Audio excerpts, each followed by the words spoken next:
guys, what's up? Today I'm going to be doing another Little Nightmares 2 Fury. Now, if this gets over 3 views, I may continue doing it. The channel's at about the growth spurt that started about very, very low views. But Little Nightmares 2 is just barely carrying my channel along and barely just making me get... I am very not happy with the views I'm getting. I think more people watch my videos. They mean the world to me. Not that this is because I spend so much time making these videos. I always make at least 2 videos a day. And I always want you, and I really hope you guys enjoy them, but I almost never get any views. So I hope that I get more viewers on my videos. Okay guys, so let's actually get into the Fury itself. Now, the Fury itself today is gonna be about the teacher and why I think, that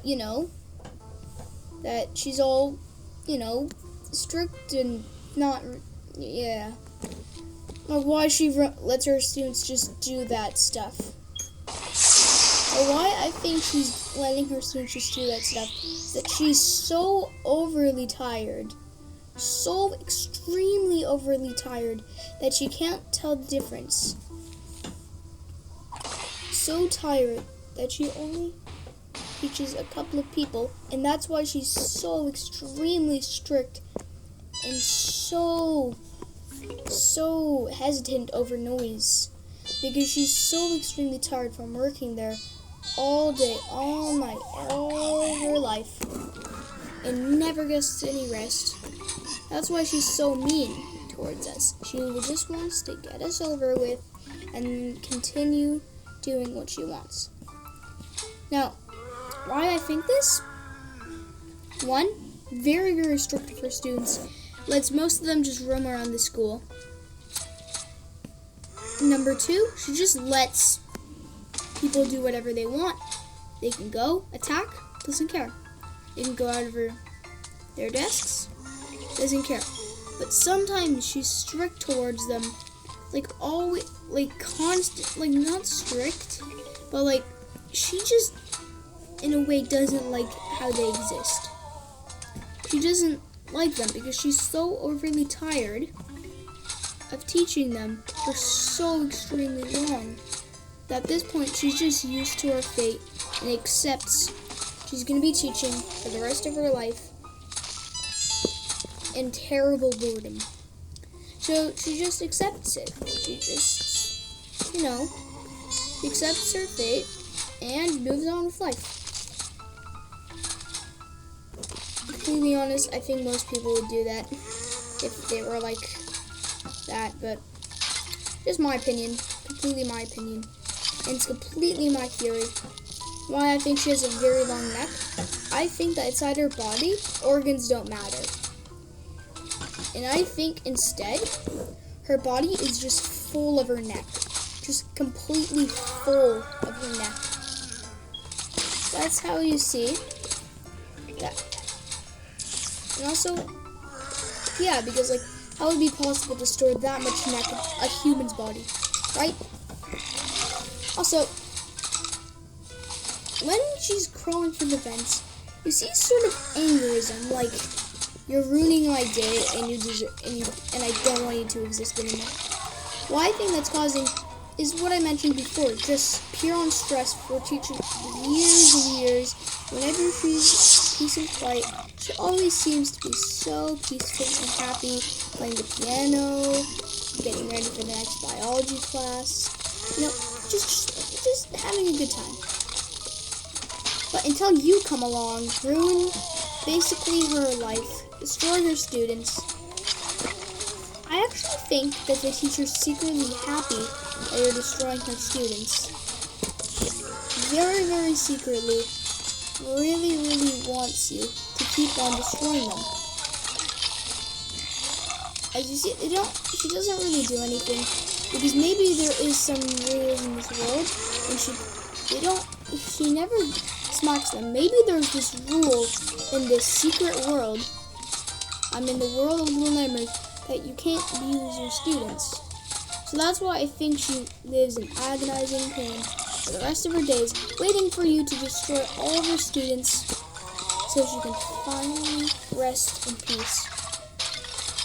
And also, I have another theory.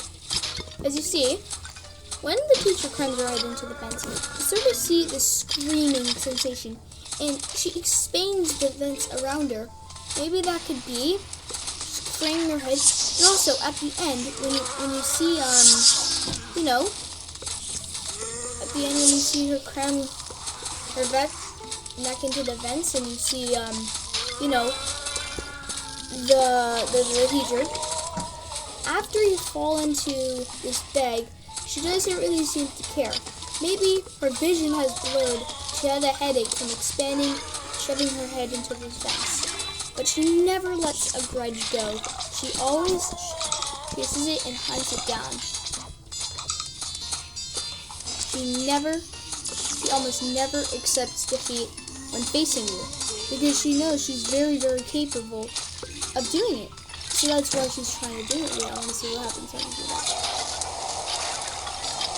Oh, that's cool. She just accepts it, except you come along, ruin the whole cycle, and make it even worse. And the teacher is just so sick and tired of you. She decides to risk her own mental health to try to get rid of you. Now, in terms of value, that does almost nothing. It affects almost nothing. They always just make so much noise, and that's why she's just so irritated to noise, because she's so stressed, and the noise feels like a million times worse at her anger, because she's been working for days, years, no end, just pure stress. Now, I really feel like it's not a healthy working state. And that's why she wants you to destroy her students. She can't do it because maybe there's a rule, but secretly deep down inside, I think she really wants them to die so this whole cycle can end and that she'll be finally free of her wretched schoolhouse. But why does the teacher try to call this? Sometimes she just takes a second and thinks, you know what, you're really interrupting my day. That's what the teacher thinks sometimes and tries to go after you.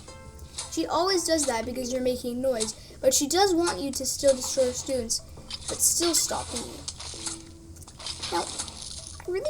Now why I think she's stopping you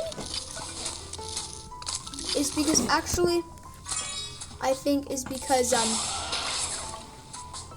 because she's still tired of all that noise and working, trying to still get you. She just wants to get it done and over with, but still wants you to take rid of the students. But sometimes her brain is like, no, you gotta go.